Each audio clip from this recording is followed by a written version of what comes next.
Hey there, your boy Dandili Yuri, and I'm here with.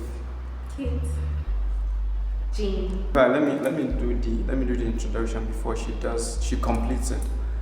She's Madam ICT. Anything you want to know about ICT, you know, you get it from this wonderful lady here. Well, that's by the way. Kate is going to share something that will help someone, and that is what we're about to do right now. All right, Kate, over to you. Okay. My name is Kate Jean. I am a UI/UX designer currently working at CAD ICT Hub as the lead instructor for UI and UX design. Okay, so apart from UI, UX design, what else do you do in tech generally? I do different things, content strategy. I write too. I do content writing as well. Okay, Yes, it covers copywriting, micro copywriting, and all other writing jobs. okay, And then I also do graphics design, okay, which yeah. is a different field from UI/UX design. I also do a little programming too. Oh, Yeah, a little programming. little It's like you are programming. everywhere in this tech. That's the Yeah, reason why I I need was to saying. stay. No, I need to be skilled, real skilled. Yeah, and I also do a little data analysis, Okay. analytics. Yes, I do that because I like to combine so many skills to help me. All with this, all this, my like this, job. your head, everything, like. Yeah, no, I don't want to be left behind, of course. Wow, wow. Yes. Okay, so like one thing I would like you to tell me is like maybe how you manage to start this. You know, a lot of people are kind of scared of going into tech. So I would like you to maybe share with us how you got into tech. Okay. Was it what you've always wanted, or it's some accident? I wouldn't call it an accident, and I wouldn't say I was always fully prepared for this because, there are times where life just throws things at you and you just have to accept Yeah. them. Well, I actually wanted to study medicine in school, but something happened and then I decided to change. And then I did computer science for my BSc. I also did entrepreneurship, but my major course was computer science. So I decided to put in my all. I know most people out there who are trying to get into tech for the first time are like they are overwhelmed with this imposter syndrome, sorry, and they feel like it's all too overwhelming and you just can't, fit in. Or just because you didn't study computer science, you can't actually be in the tech field. But it's not always like that.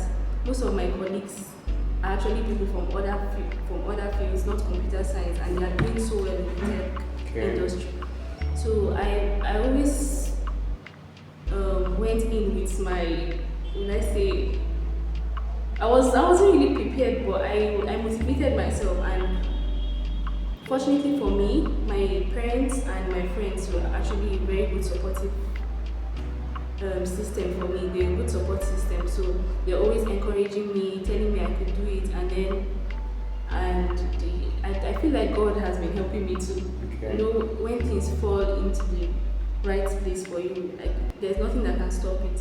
But also because I was putting effort on my own end, I'm an inquisitive person. So I Okay. like to carry out research and know okay what is going on and stay updated. So in the process of being inquisitive, I always find myself getting information to know what is actually in trend. So and I found out that tech is actually what people are after Alright. these days. So and it's going to take over the world. In fact, it has already.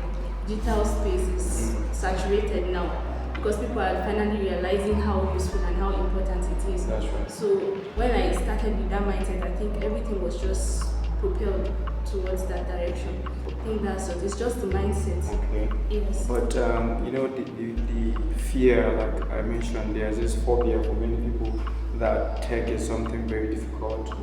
Most people feel like I would need to know how to solve mathematics or what.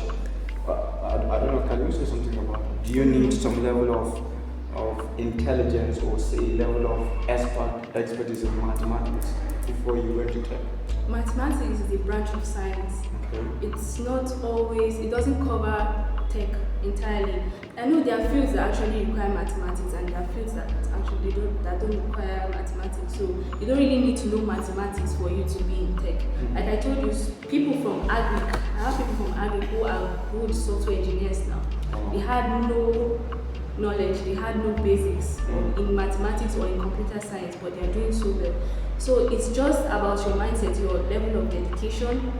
Just telling yourself, okay, if I'm going into this, I'm going to stick with it. I'm not going to, falter just because of circumstances. Just be dedicated to it, and also try to, carry out research. I don't know. I love research. When knowledge is power. If you have data, you have information, you can use it. That's right. Yes, you can use it to your advantage. So mathematics is not a requirement for tech. There are fields that need that, but then you can also do without it. All right. Yes, like design. You don't really need mathematics. You just need creativity. Okay. Yes, you can wake up from your bed one day and then you just have this idea, then you decide to work on it. You don't need mathematics for that. Alright, so obviously you are into in fact you're everywhere in the tech industry because you are UX designer, you're into analytics, right? Data analytics. Okay. Basics. You're into developing too. Yeah, almost like, so which one of them is more lucrative or most lucrative, if you say? I think most tech courses, or should I say fields, are actually lucrative. Okay. Because everything now is digital, and all these are digital skills. What you mentioned, UI, UX, graphics, data analytics, and programming. So they are all lucrative. You just need to find which suits your kind of person, what's your passion, the things that you like to do, how you're going to align move those hobbies of yours into passion that can help you to earn. That's just how it is. But I can't say it's the most. Data analysis is lucrative too. Like I said, data is power. Data is the new oil. I don't know if you've heard of that. I'm hearing that for the first time. I think so. You should know that, because data is very important.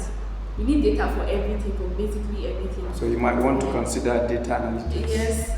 I'm not saying you should. Okay. I'm not She's being warning you, one-sided. that might be very difficult. but honestly, it's very good. It's good. UIS is also good. It's just like a preliminary course for development, software development. Okay. But yes, it's also very lucrative. Okay. So on an average, like how much? I don't know if you can just give us just the tip of how much you make as say UI UX designer in a year. Okay, in a Don't year. worry, nobody will come. Can I say is it in a year? Can't I do it monthly? Okay, monthly, yeah. I am more of a freelancer. Okay. So I don't have a specific income. Okay. But average, I don't know. Honestly, I've not done the mathematics, but it depends on the gig and then your level of experience. So that's how payments come. Okay. The job requirements, level of experience, and then I think those are the basic things. Well, I would say No fear, listen, nobody will. I don't know. Well, can I do it per month? Okay, yeah.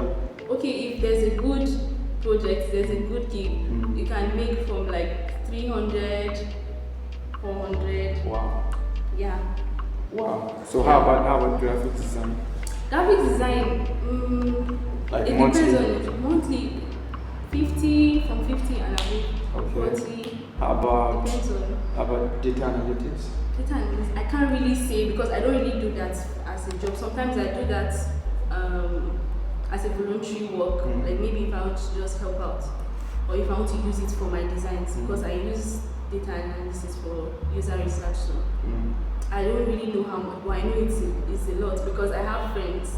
But it ranges from 400 to 300. It depends on your workload.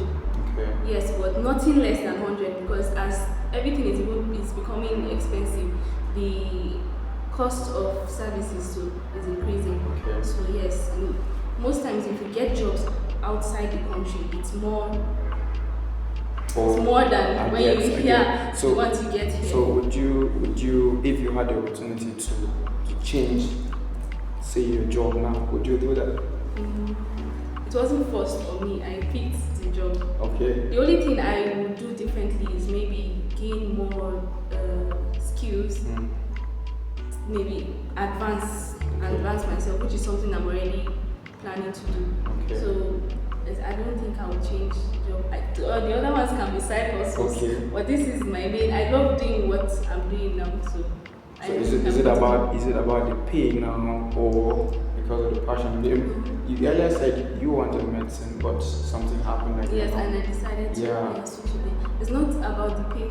Okay. I love being creative. I love problem solving a lot. Okay. So the fact that I can actually mesh these problem solving skills and then my passion, it's everything. Having a job that you actually have the passion for and then you're earning from it, I think is a win-win situation That's for right. you. That's right. Because no matter how bad it gets, you still keep pushing. Exactly. Because it's not about the pay, That's but right. about the passion you have for it, the love you have for it. So That's right. So are you also saying that it's not just about the money that is entailed? Like if you are not passionate about it, yes, it's not advisable to go into it. Yeah, because it's not easy. Okay. You have events that happen, you have situations that actually affect the market. Okay, like now design is becoming overly saturated. Okay. It's everywhere, everyone knows that. Okay. It's saturated. So like you can't say, okay, just because new people are coming and it's becoming saturated, you would go back and leave the market for them. In the end, they will be the ones that benefit from it. So you have to do things differently. Try to, make your work unique so that you stand out from the rest of them. Do you understand? Yeah. So it's not, honestly, it's not the pay. Okay. It's not the pay. So